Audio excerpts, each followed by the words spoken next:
Hi, I'm Skinny Cheeks. Well, ZOS dropped a bomb on us today with their new combat preview. Looks like I was right in my assumption that the combat changes would be pretty substantial based on them having it listed alongside their other base game updates. I logged into my computer today with over 50 unread messages on Discord, so I knew right away that something spicy was going on. So in this video, we'll just walk through it together. I'll try to maintain a level-headed response while pointing out areas of concern.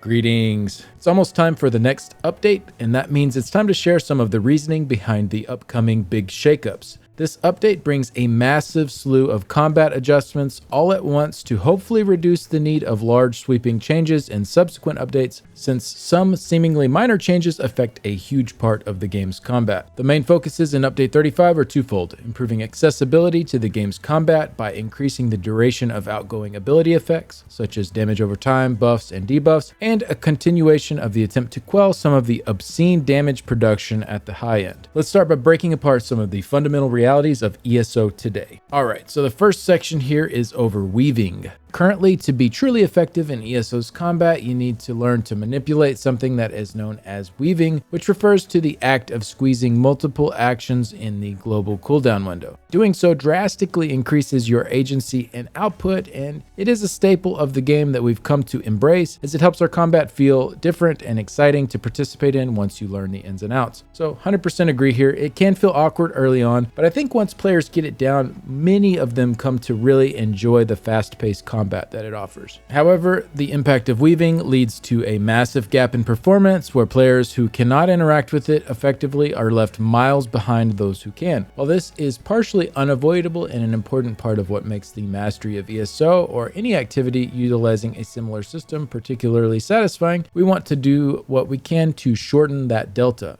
The closer the gap between the low and high end, the easier it is to create content that can accommodate a wider audience, while making more natural progression points for those looking to improve. To this end, we've started to look at the impact that one of the most common and important forms of weaving has in ESO, light and heavy attack weaving. Coming in Update 35, we're reducing light and heavy attacks' impact in damage production by adjusting their damage to deal a flat amount regardless of stats. We spent a considerable amount of time investigating the baseline experience that a new player would have with these attacks, using that as our starting point for how much damage they do moving forward. The aim is to not harm the low-end experience and target only the higher end. In doing so, we hope to reduce the difference of damage potential in a way that retains the satisfaction of learning to weave, where the impact is still felt, but to a much less degree than before. For reference, in many of ESO's high-end experiences and activities, the average build sees roughly 15 to 20% of their overall damage coming from light attacks alone, which is a huge contribution to the delta of power we see. While testing these adjustments internally, we've seen a reduction of 6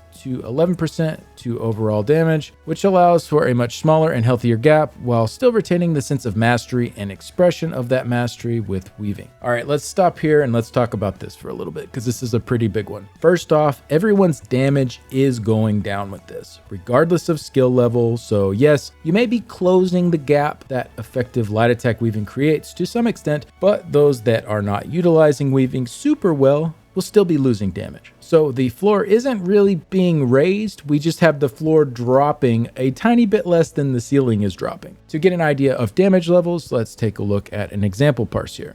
So this here is a Templar parse that I did, and my light attack damage, if you add up the front and back bar together, comes out to about 17k DPS. This is about 13.7% of my total damage, which is a bit under that 15 to 20% mark that they listed. So let's just bring this number down to their low end of 6% DPS contribution that they listed, and we'd have about 7,500 DPS coming from my light attacks in this particular parse. That is close to a 10k DPS loss in this scenario, which is pretty massive. So even for someone that was weaving, let's say half as effectively as I am, still looking at probably at least a 5k DPS loss from this change. So overall, I'm not sure this is really going to do what they think it will do. I don't see this really shrinking the gap between lower and high-end gameplay in any real meaningful way. Sure, it may be a little bit closer, but I don't think it's going to have much impact. Now, I also don't think it's the end of the world. It won't really make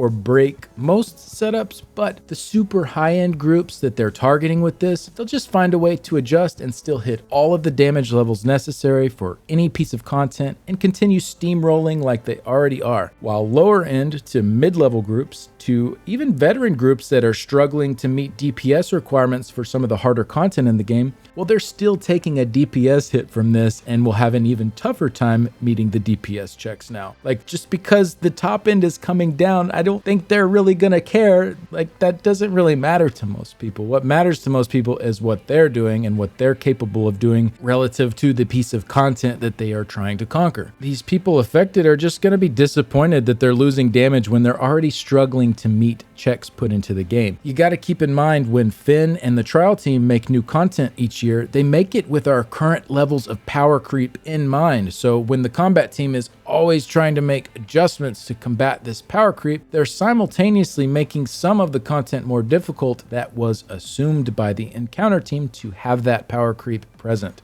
Anyways, we have a lot more to unpack here. Let's go ahead and move on and see what else they have to say. With this adjustment, we'll be making a significant number of changes to item sets, passives, and buffs to ensure classes remain balanced in damage production, while also trying to do a better job allowing builds to amplify these actions. We've heard your cries, heavy attack build lovers, and we want better for you, without introducing unhealthy gameplay between PvE and PvP.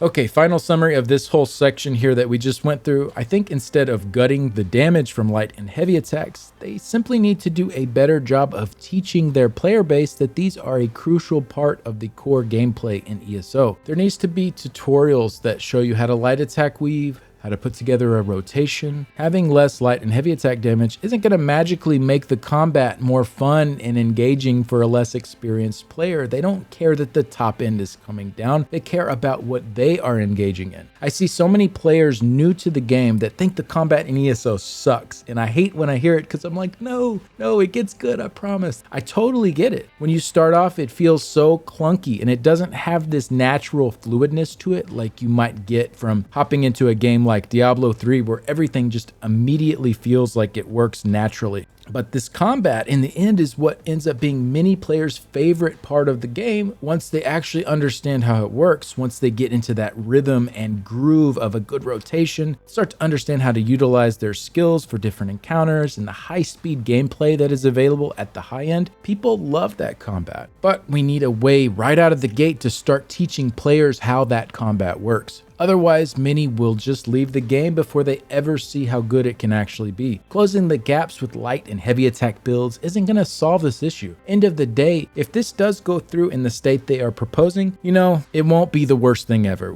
It's not going to kill the game for veteran players, but I also don't see it making any meaningful positive impact on the game either. So if they're dead set on this, I say figure out a way to bring that power back in other ways. Otherwise, I just see this as a negative overall. Okay, we're not done though. Let's move on to the next part of this, combat effects. The other area we have spent a considerable amount of time on for this update is the uptime of effects in ESO, as these are another huge way to improve your combat capabilities. Outside of weaving, the main limiter of your effectiveness in combat is your ability to output events such as damage, healing, shielding, etc., which is bound by activating abilities, which are in turn bound within the global cooldown system. Activating an ability from your action bar locks out your other abilities for 1 second, so a way to circumvent this system is to utilize actions that add power or extra events without your need to continuously activate them. These are often seen as buff and debuff abilities or damage and healing over time abilities. Keeping as many of these abilities up as long as possible dramatically improves your combat potential, creating another area of mastery and potential of power deltas. Currently, many of these abilities fall within a 10-second window, meaning to maximize your efficiency, you must activate them once every 10 seconds with 10 total active slots at your disposal. This often creates a situation where you want to load up on almost every slot with one of these abilities,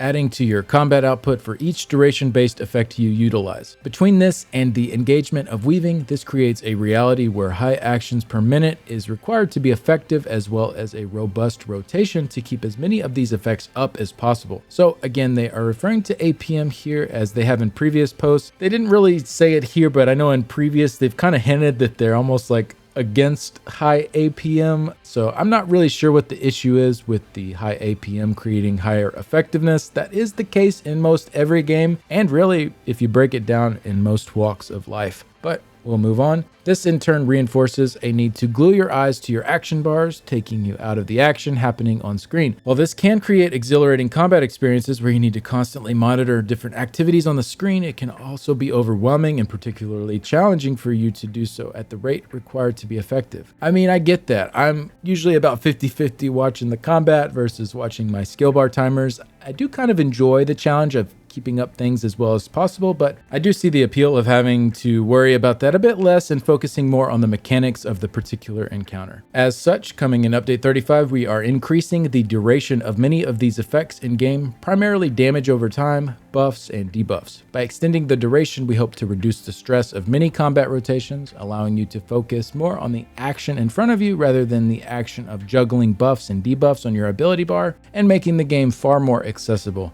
Since many of these effects currently add a tremendous amount of power per cast over their duration, simply increasing their duration would merely inject a significant amount of power into the game where this is already in excess. I don't necessarily see a problem with that, to be honest. Longer dots generally are less effective in PvP than PvE, and there are many difficult challenges still for many different ranges of groups in the game. But anyways, moving on, to combat this, we're adjusting many of these values to account for their increased duration. There will be an overall increase of effectiveness per cast while reducing their effectiveness per second while active. This should reduce the ceiling potential of many builds while improving their baseline experiences, where many players will have an easier time keeping these effects active. In simpler terms, we're reducing the damage potential for these abilities per second while increasing their total output overall. For example, previously a damage over time effect would deal 1.5 times damage of a spammable attack, such as surprise attack, over its duration of 10 seconds, or 0.15 relative damage per second. Now, damage over time effects will deal 2 times the damage of a spammable attack over its duration of 20 seconds, increasing its damage per cast while reducing its relative damage per second to 0.1. In accordance with this, many healing over time effects will have their values adjusted to ensure they do not overperform when compared to damage over time while still being impactful in PvE environments. Alright, so let's break this all down. Given all the information that we have just been given here, let's say our spammable deals 40k damage. Well, in their old scenario listed at 1.5 times the rate of a spammable, if we had a 10-second damage over time ability, that would deal 60k damage over 10 seconds, which would come out to 6k DPS. Obviously, this formula doesn't apply to all skills, but this is just kind of their baseline that they work with and then adjust accordingly from there for special outliers. Okay, so what are we going to now? They said that they're not going to just stretch that 60k total damage out over 20 seconds now. That would effectively cut it in half to 3k DPS. So they're not going to do that, but they also won't be doubling it to 120k damage over 20 seconds, which would retain that same 6k damage per second from the original 10-second dot. Instead, in this scenario, with the value of 2 times a spammable that they've chosen, you'd end up with a 20-second dot that dealt 80k total damage, which comes up to about 4k DPS instead of 6k DPS. So 20k higher damage per cast, 2k lower damage per second. Another way to look at that would be a 33% increase in damage per cast with a 33% decrease in damage per second. Now, this does initially look to be a DPS loss, but remember, with longer durations, we have time for more spammable abilities, which will bridge that gap, and it seems these numbers were pretty intentional. So if we add in an extra spammable cast back to that total damage here, so 80k from the dot plus 40k from that extra spammable that we now have time to cast over that duration, since we have 20 seconds instead of 10 seconds, that gets us right back to 120k damage over 20 seconds or 6k DPS, the same as it was in the original. Instead of it now coming all from that 10-second dot, it comes from a 20-second dot plus an extra cast of a spammable. Now, like I said, these are just their baselines, so we'll have to see what all adjustments came to dot lengths, but for your standard 10-second dots, assuming your target is taking all of the ticks from that dot when you factor in that extra spammable time from it changing to 20 seconds, it looks like we're breaking even here. And that's just true for pre-execute phases. If you look at execute phases with a strong execute slotted, which has a much higher tooltip than a standard spammable, the longer dots are really going to shine here. More time to just spam that Jesus beam or impale should really help to make those abilities stand out a bit more during the final phases of encounters. Now for the negatives to this, it's definitely going to hurt for encounters with a lot more movement in them or encounters with immunity phases. Lately there seems to be a lot more movement in a lot of their fights, so in those scenarios, longer dots are probably going to be a DPS loss compared to shorter dots that do more damage in a narrow window. I'm hoping they don't increase the cost to go along with the longer lengths, because that is going to make that aspect of it pretty brutal. If you're having to often replace your dots before the timers are up, it could be pretty rough on sustain. We'll just have to wait and see when the patch notes come out. But I think that's about the best idea we can get based on what we have to work with so far. So go ahead and move on. Both areas required an extensive pass of existing class ability and passive power to ensure they remain balanced with one another afterward. As such, the PTS patch notes will have a sizable amount of number tweaking. We recognize this will create a lot of changes in how you optimize your builds and how you play them, but it is our hope that by the end of the transition to these standards, the game will be more enjoyable and accessible to everyone. And this kind of goes with what I was just saying. We have to really look at the numbers of lots of different abilities. Like Eruption, for example, is already 18 seconds long, so obviously bumping that up to 20 seconds doesn't really make a lot of sense in comparison to a 10-second dot getting bumped up to 20 seconds. So there would definitely need to be further adjustments there. I don't know if we'd see it doubled to 36 seconds. That would be kind of crazy, but definitely a number of skills I'll be keeping an eye on to make sure they keep their relative power in this wave of changes.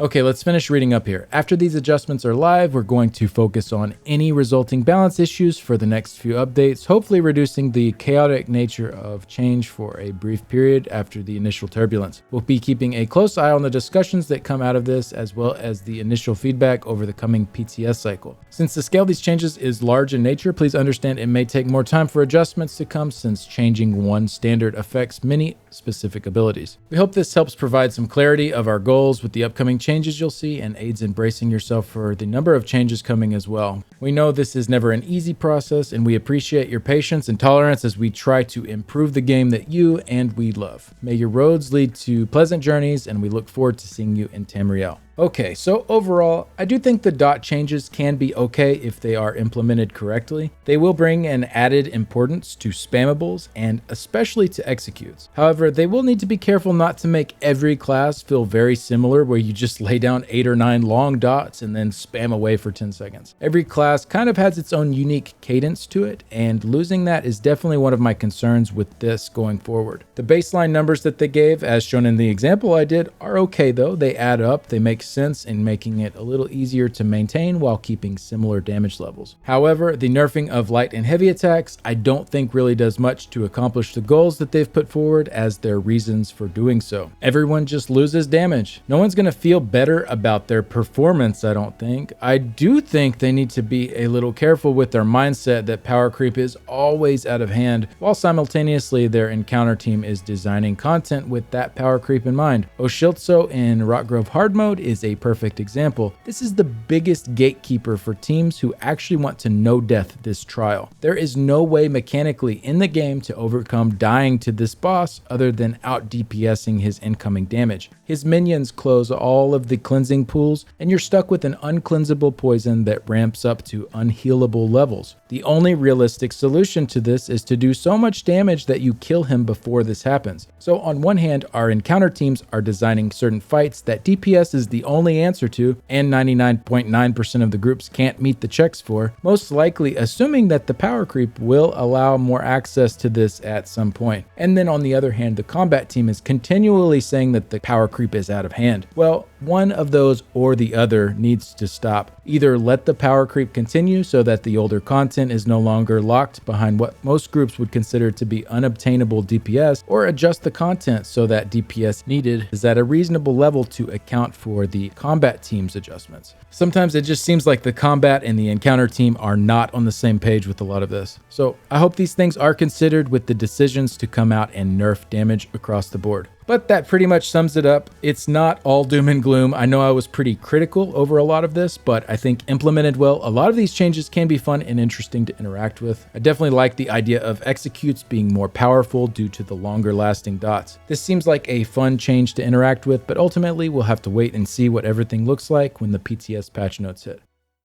Thank y'all for hanging out with me and going through this combat preview. I will be doing a very thorough patch note stream as soon as those are live, so make sure to stop over on Twitch if you want to go through those with me on July 11th. Big thanks to my current Patreon supporters and YouTube members. Link is in the description if you're interested in helping out that way. And a special thanks to Nicholas, Simon, Cougar's Bay and the Cougar City Guild, the Order of War Guild, Iffy, Cantankerous Cat, Shady, Blake1816, Mordecai1212, Santanico, Nolandia, Hey It's Spork, and my wonderful wife.